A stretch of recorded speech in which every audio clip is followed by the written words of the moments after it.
Midweek greetings and a warm welcome to this evening's edition of Primetime News. I'm Salima Shumwefeleni. If it's your first time joining us, do subscribe, hit the like button, and be sure to click on the notifications bell to stay up to date with the latest happenings locally and globally. In tonight's lead story, we begin at State House, where Nedbank Namibia revealed that it approved applications for payment holidays for 1,641 clients by 31 September 2020. Erasmus Shaliahwe was at State House and compiled this report. This was revealed by Nedbank Namibia Managing Director Martha Mororo at State House today, when the bank's Board of Directors and Executive Committee team paid President Hage Geingob a courtesy visit. Mororo said 2,271 clients applied for payment holidays or to have their loans and mortgages restructured because the COVID-19 pandemic had affected their incomes. So we have restructured close to 1,641 applications of our customers. So for COVID relief, we provided 2.1 billion of relief to our business banking, private banking, corporates, so that they could pull through this dramatic period. What I must also report is that through this program, we had to support initiative. And one of the initiatives that we supported was the National Disaster Fund. We donated 2.5 million for that cause. For our staff, we provided protective equipment to the tune of 7.7 million. She said of this amount, 1,641 applications were approved, leaving the bank with financial exposure of nearly 2.2 billion Namibian dollars. She added that the bank is also involved in various national development plans, like the Ongus Valley project, which is set to build 28,100 housing units for the lower and middle income markets in Windhoek in its first phase. And Nedbank has committed more than 700 million Namibian dollars to the project. Moving on to politics, Windhoek Mayor Job Amopanda says he is tired in what he terms an obsession with him by Independent Patriots for Change leader Panduleni Itula. Edward Mumbo gives us more. The activist-in-chief of the affirmative repositioning movement at a press conference in the capital on Tuesday said Itula is so obsessed with him that he eats Amopanda for breakfast and dreams Amopanda at night. The 34-year-old said Itula cannot treat him as his child and he can no longer tolerate that. According to sources, IPC took a resolution at a meeting last week that Amopanda should not retain the position of mayor next month. This is proportionately because he has been silent on the fish roast scandal, self-centered, places AR agenda ahead of the collective, and a threat to IPC's political ambition come 2024. The recent incident throws the current coalition agreement that exists between the progressive forces into disarray just 3 months before the Windhoek Municipal Council elects new office bearers for 2022. On the same day, 3 coalition partners, AR, Popular Democratic Movement, and National Unity Democratic Organization, in a letter dated 22nd November 2021, took issue with IPC's alleged talk with the Landless People's Movement over the possible coalition to run Windhoek. The partners told Itula they have no principal problem of any sort of the work with LPM, but they will not accept the dictatorial tendencies by Itula to make agreements without informing them of the contents thereof, and his denial in this matter is disappointing. IPC spokesperson Ims Neshinge said they are not preoccupied with Amopanda's political theatrics.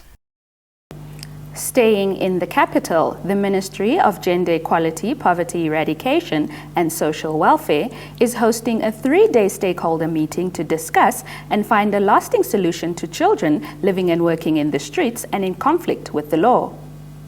In her opening remarks, Deputy Minister Bernadette Eadgar said Namibia is facing a growing challenge of children living on the streets for various reasons, which include abuse, neglect at home, sensation-seeking, peer pressure as well as poverty. Every child is unique and therefore the types of street children also vary, therefore requiring different approaches and different interventions. And I think that is why you are here this morning. To brainstorm, to strategize, to re-strategize, and to craft the most important strategies which can help us, not as a ministry, but of course as government, to get these kids out of the street. You're not here for nothing. We regard you as very important people who can come sit in and help us. What should we do to get our children off the streets? We all know they are not safe. There are different types of street children found in Namibia, which are as follows. There are children living on streets, children working on the streets and return home later in the day. Now you must ask, what type of work is there in the street? Is it good work? Is it bad? Something bad that they should do to earn the little money? Another category is children born by homeless parents, unaccompanied children from other countries who have entered the country without parental support and are on the streets. So those are the categories. In an unfortunate incident, the Namibian police force Nampol have reported that the lifeless body of a man was discovered in a riverbed on Tuesday morning. Nampol Command Commander Ismail Basson confirmed that the man who was discovered around 11 o'clock was reported missing last week Friday. He was discovered by a member of the public who was passing by the riverbed and alerted the police. Basson said the man was identified by family members as 28-year-old Nakanyala Joseph Kathileni after the family visited the police mortuary later on the day. In a separate incident, Nampol spokesperson Kauna Chikwambi said there is still no arrest made in connection with the death of a man who was found in a sewer hole, also in a riverbed in Katutura. It is alleged that the body was discovered by City of Windhoek employees who were fixing the sewage pipe after it was reported to be blocked last week. Police investigations in both matters continue. Stand by for your top roundup.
In the business and economic slot tonight, we begin in the East African nation of Tanzania.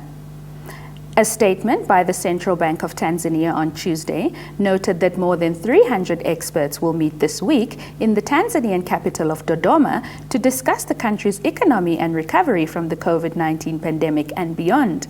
Xinhua gives us more. The statement said 300 experts will meet Thursday and Friday for a conference organized by the Bank of Tanzania in collaboration with the Tanzania Bankers Association.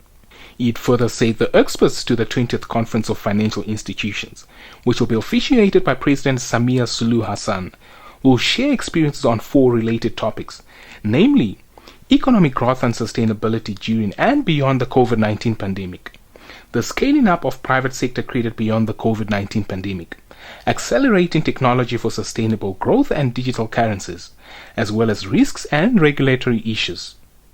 This year's topics have been carefully selected in line with the current situation where the global economy is recovering from the effects of the COVID-19 pandemic since the beginning of 2020, and digital technologies and currencies are gaining popularity across the globe. The Conference of Financial Institutions is a forum created in 1980 under the auspices of the Bank of Tanzania for exchanging views and experiences on issues about the financial sector and economy in general. Staying on the continent, a report released on Tuesday noted that despite COVID-19, South Africa has been ranked number 1 in sub-Saharan Africa and 70th globally out of the 113 countries on the Global Food Security Index. Xinhua gives us more.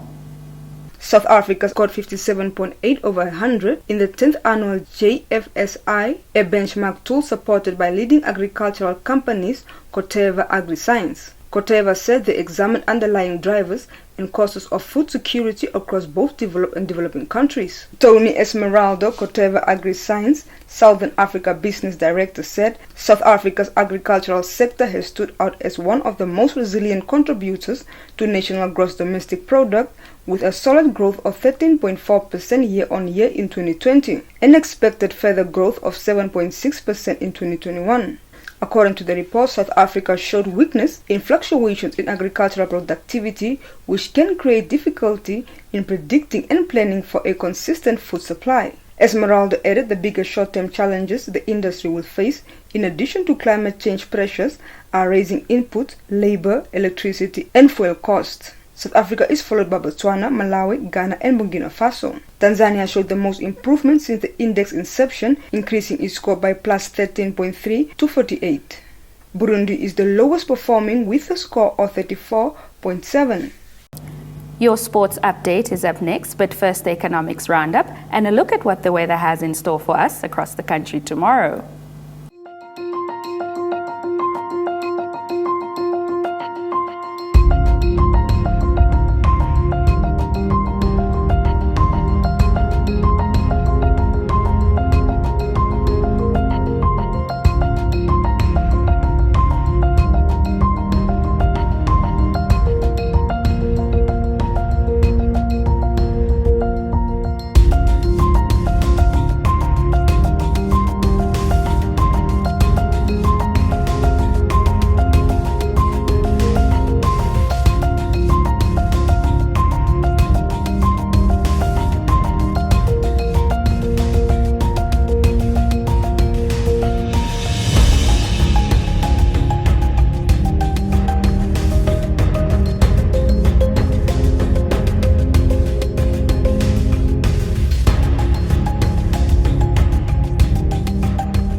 Good evening and welcome to All Things Sport on Sport Planet with me, Michael Madimba.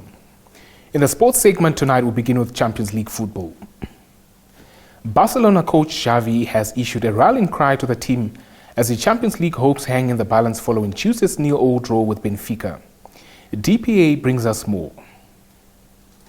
The Blaugrana missed the opportunity to seal their progress to the knockout stages of the competition despite a dominant performance at Camp Nou.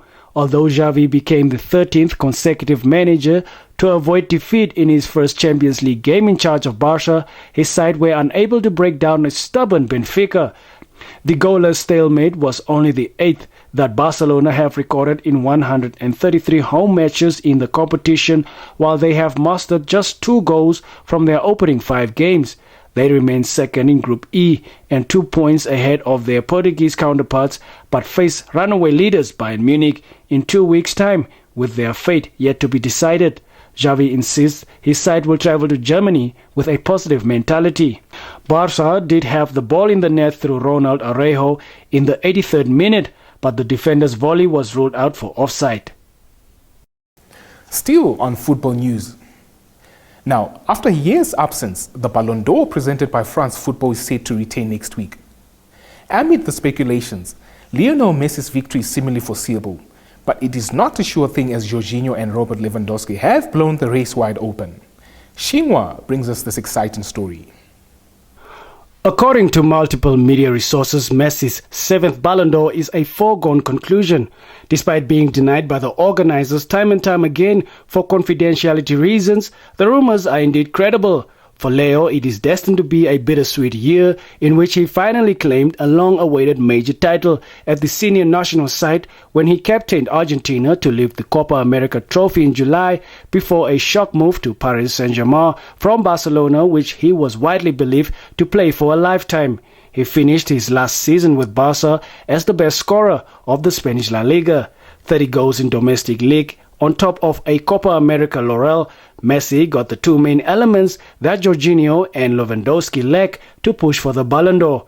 In a single calendar year, any player who wins a continental title alongside the Champions League will be considered as the top contender for the Ballon d'Or. The law is not exceptional in 2021, as Jorginho was one of the favourites after the Chelsea midfielder won the Champions League and was crowned the UEFA Euro 2020 with Azzurri. For many football pundits, Jorginho is a true maestro with great techniques, a strong mentality and a cool head, especially with his famous jump in sport kick.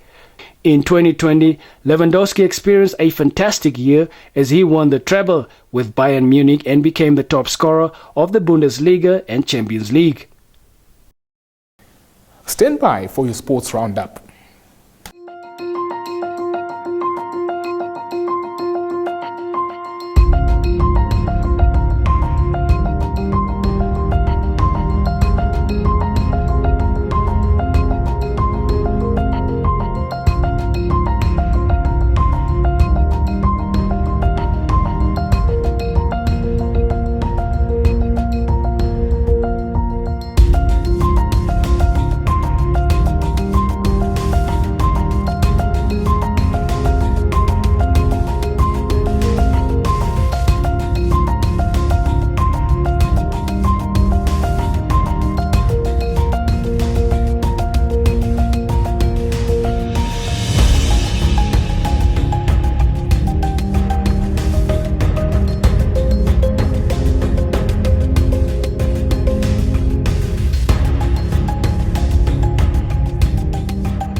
And with that, we've come to the end of tonight's bulletin. A friendly reminder once again to please subscribe to this channel. Like, share with friends and family. Do feel free to interact with us in the comment section. Make a date with us tomorrow for your Thursday's edition of Primetime News. From myself, Michael Madimba, and the entire production crew, it's good night.